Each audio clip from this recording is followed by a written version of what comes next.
안녕하세요. 캠핑 플러스 조피디입니다. 드디어 기다리고 기다리던 저희의 이동식 사무실이 출고가 되었습니다.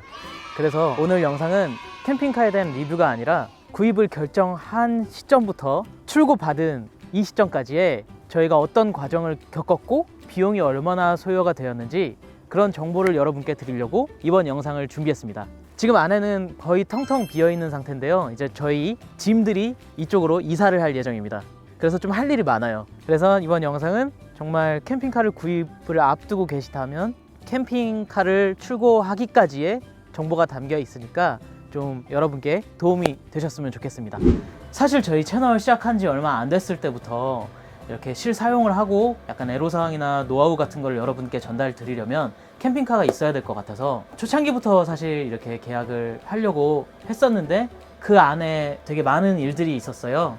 여러 가지 많은 개인적인 사정도 있었고 해서 12월 중순 된 이 추운 날씨에 캠핑카를 출고하게 됐습니다. 그래서 오히려 저는 좀 다행이라고 생각하는 게 겨울철 사용에 대해서 굉장히 궁금해 하시는 분들이 많아서 그런 부분을 좀 속속들이 직접 체험해보고 보여드릴 수 있다는 점이 굉장히 저는 좋다고 생각을 해요. 이제 시작이니까 어떤 정보를 드릴 수 있을지 정말 많이 고민을 해서 유용한 정보 담아내도록 노력하겠습니다. 저희가 출고한 캠핑카는 지바 캠핑카의 코코넛2 모델입니다. 봉고3를 기반으로 하고 있는데요. 9월달, 10월달쯤에 출고를 받아도 됐는데 그 시즌쯤에 2020년형 봉고3로 바뀌면서 이제 요소수가 적용이 되기 시작을 했어요. 저희도 초창기 요소수 적용되기 전 차량을 받으려고 빠르게 준비를 했었는데 실내 레이아웃도 2020년형에 맞게 좀 업그레이드가 된다는 얘기도 듣고 좀 더 다양한 캠핑카를 더 알아보려고 약간 시간을 가졌었어요. 그러다가 이제 신형 레이아웃이 나왔다는 얘기를 듣고 그 기간도 좀 있었고요. 그래서 지금 보시는 모델은 신형 코코넛2 모델입니다. 우선 제가 캠핑카를 선정한 이유에 대해서 말씀을 드릴게요. 일단 저도 금액적인 부분이 이렇게 제한이 되어 있다 보니까 그 금액 안에서 캠핑카를 고를 수밖에 없었습니다. 사실 독립형 구조도 너무 마음에 들고 또 요즘에 기라성 같은 업체들이 또 많이 있기 때문에 입소문 타고 다들 인정받은 제품들도 많이 고려를 했었는데 금액적인 부분이 사실 첫 번째 큰 요건이었어요. 일단 저는 6천만 원이 넘어가면 사실 제 경제적인 여건도 있고 해서 너무 무리를 하게 되어서 그 아래로 생각을 했어요. 그리고 또 두 번째, 저는 지금 결혼 5년 차가 된 30대 중반의 남성입니다. 제 또래 분들은 모두 느끼시겠지만 부모님들이 이제 은퇴를 하실 시즌이세요. 저희의 이동식 사무실이고 편집실이기도 하지만 또 부모님들의 좋은 추억을 만들어 드리기 위해서 가족들이 같이 떠날 수 있는 캠핑카가 필요했습니다. 그래서 벙커에서도 취침을 할 수가 있고 또 이제 거실 공간도 좀 넓게 활용하면서 취침도 할 수 있는 그런 캠핑카여야 했기 때문에 바로 이렇게 5-6명이 잘 수 있는 공간과 생활하기 편리한 레이아웃을 가진 차량을 고려했습니다. 그리고 또 한 가지 조건이 있다면 사실 풀 확장형 모델이 공간도 좋고 또 내부에도 또 고급스럽게 꾸며진 모델이 있는데 저 외에 저희 70 가까이 되신 아버지나 운전을 하실 기회가 있을 것 같아요. 그래서 조금이라도 운전에 부담을 덜어줄 수 있게 축 확장이 덜 된 모델을 선택을 했어요. 그래서 이 차량은 길이가 전장이 5.5m 정도? 그래서 이렇게 확장형 지상 주차장에 주차하는 무리가 없고요. 다만 지하 주차장에 들어갈 수는 없기 때문에 그런 주차의 일부 페널티가 있기는 하지만 그래도 일반 주차장에 들어가는 크기, 이것이 또 한 가지 중요한 요건 중에 하나였습니다. 그리고 마지막으로 가장 큰 이유가 한 가지가 있는데요. 사실 저도 캠핑카를 몇 년간 이렇게 여러 제품, 여러 회사의 제품과 그런 걸 봐오면서 정말 마음에 들었던 모델도 있고 조금 이 부분 수정됐으면 정말 완벽한 캠핑카일 것 같다라는 생각이 든 모델들도 있고 여러 가지가 있었어요. 근데 마지막 결정적으로 한 방은 와이프가 이 구조를 굉장히 마음에 들어 했습니다. 후면부에 그 트림문이 있고 사실은 제 의견은 한 10%도 안 되는 것 같아요. 90% 이상은 와이프가 결정을 한 거나 다름이 없죠. 그래서 저도 캠핑카 리뷰를 하면서 일정 회사에 차를 구입을 해서 이것도 참 고민을 많이 했었어요. 그런데 저희는 전국을 다니면서 영상을 제작하는 일을 하고 있고 숙소 비용이나 이런 것들 또 직접 써보면서 노하우를 알려드릴 수 있다는 이점, 이런 것들 때문에 저희는 정말 캠핑카를 구입하는 것이 캠핑카는 저희와 찰떡궁합인 수단이었습니다. 물론 저희가 이 차량은 72개월 할부로 해서 저희 돈을 들여서 산 차량이에요. 그렇기 때문에 매달 갚아가야 되는 돈도 있고 그 캠핑카는 최대 120개월까지 신한이나 국민은행도 메이저 은행사도 있고 또 이제 카드사들도 그렇게 많은 차이가 나지 않는 조건에서 할부를 진행을 해주세요. 그래서 저는 거의 대부분의 금액을 할부로 72개월 할부로 끊고 차량을 구입하게 되었습니다. 매달 갚아야 됩니다. 열심히 일해서. 그치만 한 달 동안 다니는 숙소나 왔다 갔다 하는 기름값 여러 가지 비용 측면을 따졌을 때 훨씬 더 이득이었어요.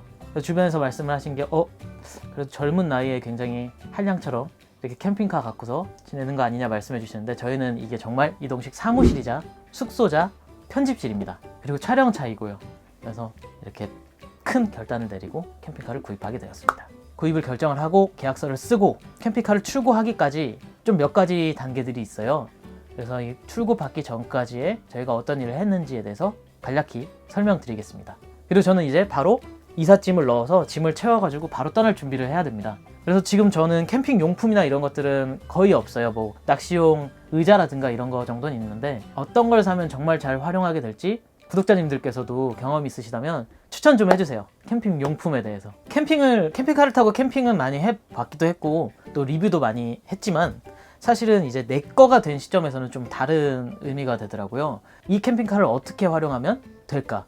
특히나 이 구입한 초기 시점에 어떤 관리를 해주면 좋을 것이며 이런 부분에 대해서 의견이 있으시다면 부탁드리겠습니다. 저희가 또 그 의견이 소개가 되면 또 여러 구독자분들께 좋은 정보가 될 수 있기 때문에 유경험자분께서는 꼭 이런 꿀팁에 대해서 하나 댓글 남겨주시면 너무 감사하겠습니다.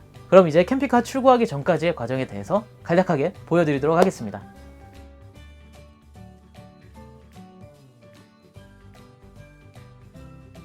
캠핑카를 계약하게 되면 먼저 회사에서 요구하는 계약금을 입금하게 됩니다. 그리고 은행이나 카드사에서 대출을 받았을 경우 대출과 관련된 심사를 받아야 합니다. 금융권 대출은 어떤 경우라도 마찬가지겠지만 심사를 받고 신용도를 확인해야만 가능 여부나 금액이 결정되게 됩니다. 저는 다행히 희망했던 금액 대출이 가능했기 때문에 캠핑카 제작을 진행하게 되었습니다. 대출까지 완료하고 조바심 나는 마음을 달래가며 캠핑카가 완성될 때까지 기다렸습니다.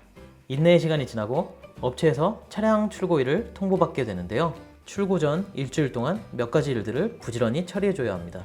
대출까지 마무리되었다면 이제부터는 중요한 공통 절차가 몇 가지 남았습니다. 우선 저 같은 경우는 신차를 구매했기 때문에 중고 캠핑카 구매 시에 필요한 양도, 양수 증명서는 필요하지 않았습니다. 중고 구매 시에는 양도, 양수에 따른 서류를 추가로 작성해주면 됩니다.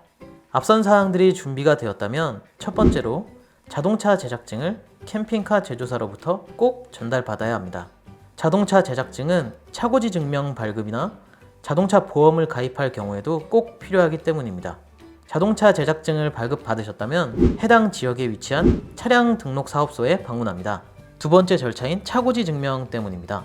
이동식 업무 차량으로 출고받은 캠핑카는 특수 차량으로 분류되기 때문에 차고지 증명을 필요로 합니다. 내년 3월부터는 캠핑카도 차고지 발급 대상이 되어서 똑같은 절차를 거쳐야 합니다. 저 같은 경우는 아파트에 살고 있기 때문에 관리사무소에서 아파트 차고지 사용 승낙서에 관리소장 직인을 받아야 합니다. 또한 살고 있는 아파트가 자가가 아닌 임대라면 임대차 계약서의 사본도 필요합니다. 차량 등록 사업소에서 차고지 사용 승낙서, 자가용 화물 자동차 사용 신고서, 차고지 평면도나 약도 용지를 받아옵니다. 지금부터 제가 겪은 절차는 개개인마다 다소 차이가 있을 수 있으니 꼭 참고 부탁드리겠습니다. 왜냐하면 관리사무소마다 차이가 있을 수 있는데요. 아파트 관리 규약에 캠핑카 주차는 불가능하다고 명시를 한 곳도 있으세요. 저같이 수월하게 진행한 경우도 많이 있지만 까다로운 관리사무소도 있다는 점은 꼭 참고해주세요. 세 번째로 관리사무소를 방문하여 아파트 차고지 사용 승낙서에 관리사무소장 직인을 받습니다. 관리사무소 직인을 받았으면 다음으로 차고지 약도를 그려줍니다. 저는 간략하게 주차 가능한 위치와 출입구 정도를 그려줬어요. 이 부분도 차량 등록 사업소마다 차이가 있는 것 같은데요. 차고지 사진을 제출해야 하는 곳도 있다고 합니다. 이렇게 서류가 준비되었으면 다시 차량 등록 사업소를 방문해서 아파트 차고지 사용 승낙서, 자가용 화물 자동차 사용 신고서, 차고지 위치 약도나 사진, 자가 아파트가 아니라면 임대차 계약서 사본, 신분증 사본, 자동차 제작증을 준비해서 제출해줍니다. 제 경우에는 위 문서들을 제출하고 잠시 기다렸더니 바로 처리가 되었습니다. 어느 지역에서는 차고지 증명을 확인하기 위해 담당자가 직접 차고지에 방문하는 경우도 있다고 합니다. 이 차고지 증명서는 기간이 정해져 있으며 기간이 만료되거나 이사를 할 경우에 다시 새롭게 발급해야 합니다. 여기까지 작업이 완료되었으면 이제 마지막으로 보험 가입이 남았습니다. 보험 가입은 이동식 업무 차량, 특수 차량으로 등록이 되어야 하는데요. 일반 화물처럼 가입을 한다면 차량 가액이 캠핑카 금액에 맞게 책정이 안 된다고 합니다. 그래서 이야기를 들어보니 다이렉트로는 불가능하고 캠핑카 보험 가입 경험이 있는 설계사를 통해서 가입해야 한다고 합니다. 제 경우에도 설계사를 통해서 현대해상으로 가입을 했고 만 30세 이상이면 운전자 누구나 운전을 할 수 있는 조건으로 가입했습니다. 보험료는 차량 가액이나 조건에 따라 천차만별일 거예요. 저는 70만 원 내외의 수준으로 보험 가입을 했습니다. 각 캠핑카 제조사마다 고객님들에게 소개하는 설계사가 있으니 구입 시에 한번 문의해보세요. 캠핑카 가격을 모두 치른 후에도 들어가는 비용이 있는데요. 자동차를 구매할 때도 마찬가지지만 지불해야 되는 취등록세가 있습니다. 차량 가액의 5%를 취등록세로 지불해야 하는데요. 저는 차량 등록을 대행에 맡겼기 때문에 따로 해야 할 절차는 없었고요. 취등록세 외에 10여만 원의 비용으로 번호판 비용 및 접수비 대행 수수료 등을 지불하고 등록을 마쳤습니다. 이런 과정을 거치고 드디어 저희의 이동식 사무실을 출고받게 되었습니다. 이제부터는 다양한 실전 캠핑의 정보나 아이디어, 그리고 캠핑하는 모습도 담아 볼게요. 네, 오늘 영상은 여기까지입니다. 조금이라도 도움이 되셨다면 구독, 좋아요 부탁드리고요. 그리고 종 모양 알림 설정 꼭 하셔서 최신 영상을 가장 빠르게 만나보셨으면 좋겠습니다. 경자년 새해에는 좋은 일들만 가득하시길 빌겠습니다. 캠핑 플러스였습니다.